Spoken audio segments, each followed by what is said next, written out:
华视在地新闻，后来乡亲啊，继续来看这个轻度风台圆规，这个外围环流的结构是愈来愈强，刷落来会慢慢通过台湾南部的巴士海峡。今仔日明仔载2天是风台影响台湾上大的时阵，这气象局嘛针对着北部、东北部，包括宜兰、花莲甲新北市来发布着大豪雨的特报。目前花莲累积的雨量已经超过300毫米，这个风甲雨量真大。啊，讲花莲有拖船的扛棒，互风吹走去，台东嘛来现5米悬的海影。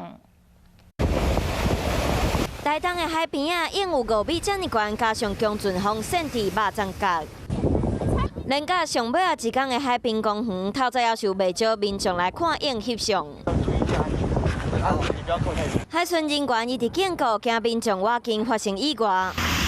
花莲大高线路边啊，涂骹的招牌，互风吹到车路中，直直咧西，摊小嘛赶紧去约。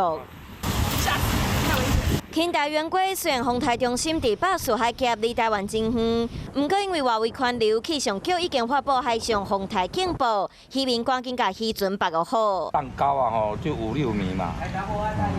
甚至有时候会达到6、7米啊，以防万一啊晚上比较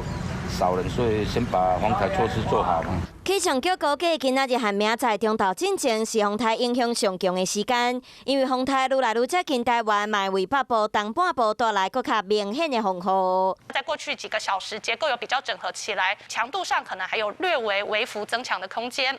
预计今天下半天到明天才会通过台湾的正南方，所以现在开始一直到今天入夜之后这段时间，风雨的影响都还会越来越大。到了下午，整个雨势会更加的明显。101大楼头前的国旗，予风吹甲拢甜做伙。